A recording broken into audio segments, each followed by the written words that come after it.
So before we start our presentation topic, let me introduce first our team members' name. So my name is Afika Nawara, and we have Sharifah Kristina, Adam Harid, and Nur Fatina Soha. We are all from AS123B. So now we will present to all of you about two laws that related in industrial hygiene law in Malaysia. The first one is Occupational Health Guidelines, which is workplace violence, and the second one is Environmental Quality Act 1974. So let's go through to the first law, which is Occupational Health Guidelines in workplace violence. Workplace violence can happen in any type of job, and it puts both employees and employers at risk. Because of that, these guidelines were created to help organizations prevent violent behavior, identify early warning signs, and protect workers from harm.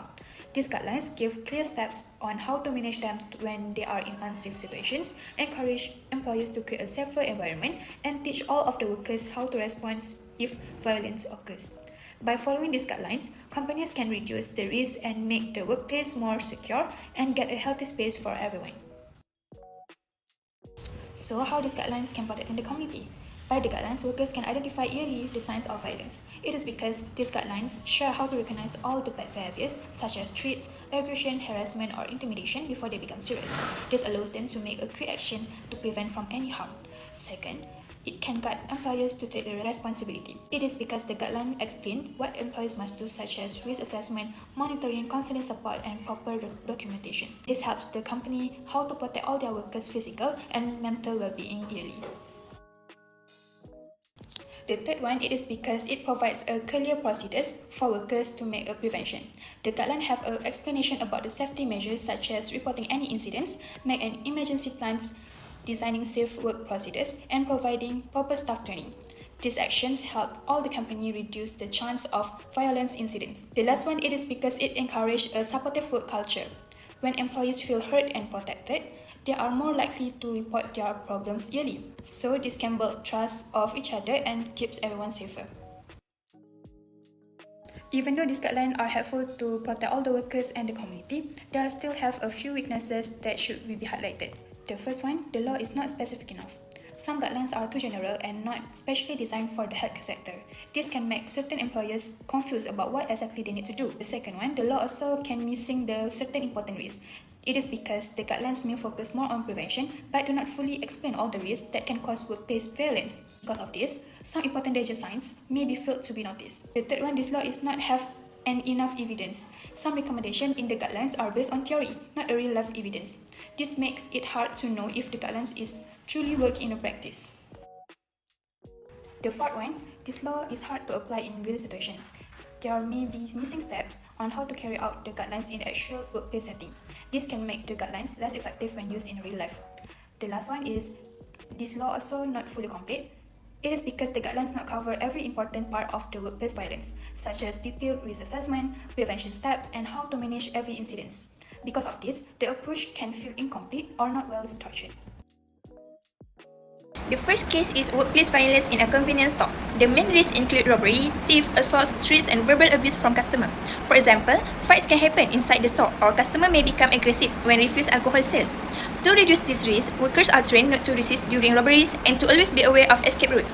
The store uses CCTV, secure valuable items near the counter, and ensure at least 2 staff are on duty to improve safety. The second case involves market trader. They face a risk such as a group disorder, intimidation, racial harassment, and theft. One serious incident involved a jewelry being stabbed during an attempt robbery.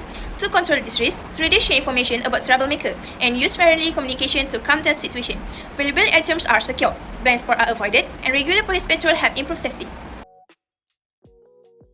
The third case focuses on security officers who face a high risk of violence at work. Their risks include physical assault, verbal abuse, and property damage. An example is a guard being attacked while on duty at a gate.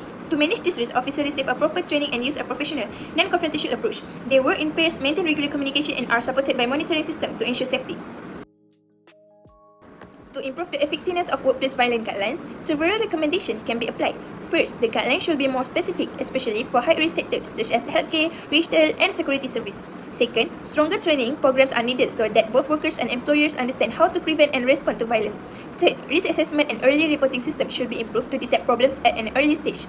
In addition, the guidelines should be based on real workplace evidence to ensure they work in practice.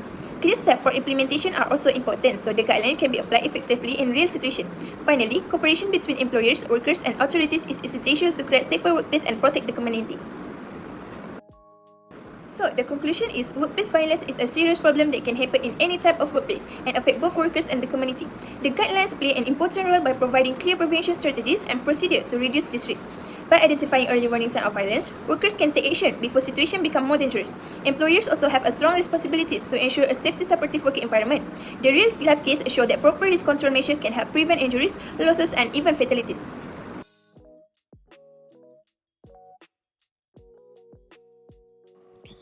So the next slide, I will present to you guys about Introduction of Environmental Quality Act 1974.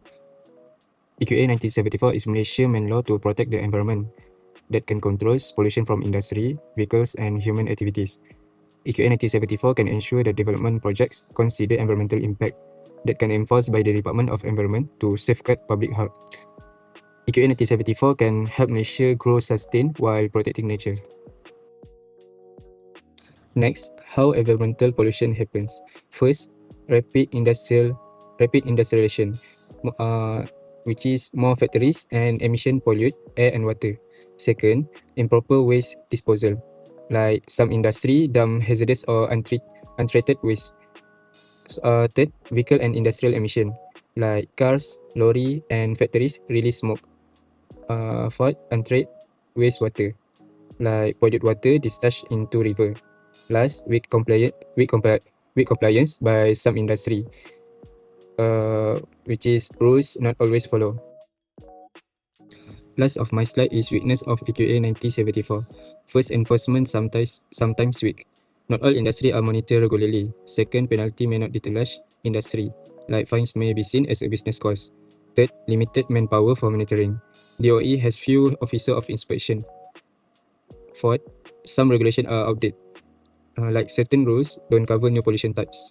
Next, we have weakness of EQA 1974 is legal procedure can be lengthy. Some court case against polluters take months or years. Last, public awareness is low.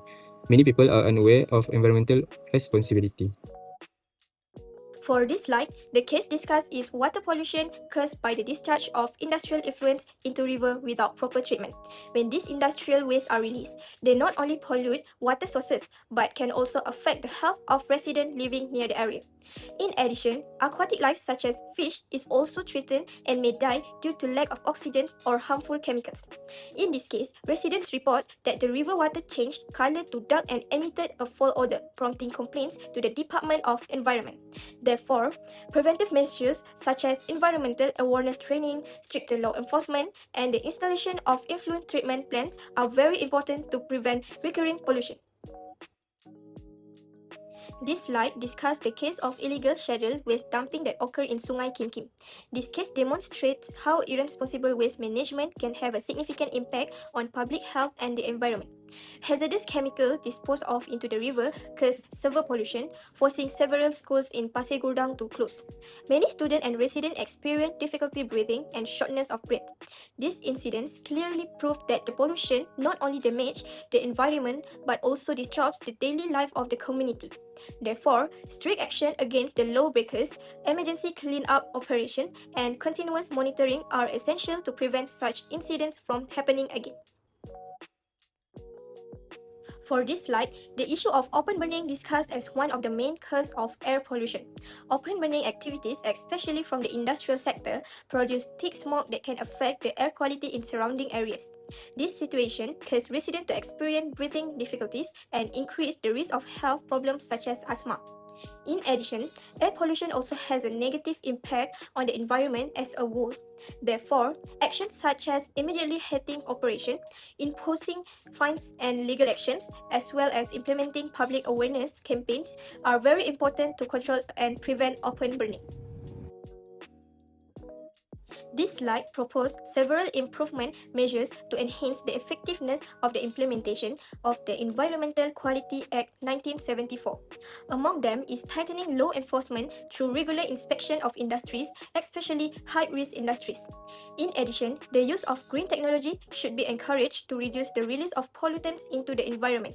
Environmental awareness program also need to be strengthened so that industries and the community better understand their responsibilities. Furthermore, a more transparent pollution reporting system and increased penalty rates can serve as more effective preventive measures. In conclusion, the Environmental Quality Act 1974 is the main law that plays an important role in protecting the environment in Malaysia. However, pollution cases still occur due to rapid industrial development and the irresponsible behavior of some parties. Therefore, environmental protection requires the cooperation of all parties, including the government, industries, and the public. Strict enforcement of the law, high public awareness, and a balance between economic development and environmental conservation are key to ensuring environmental sustainability in the future.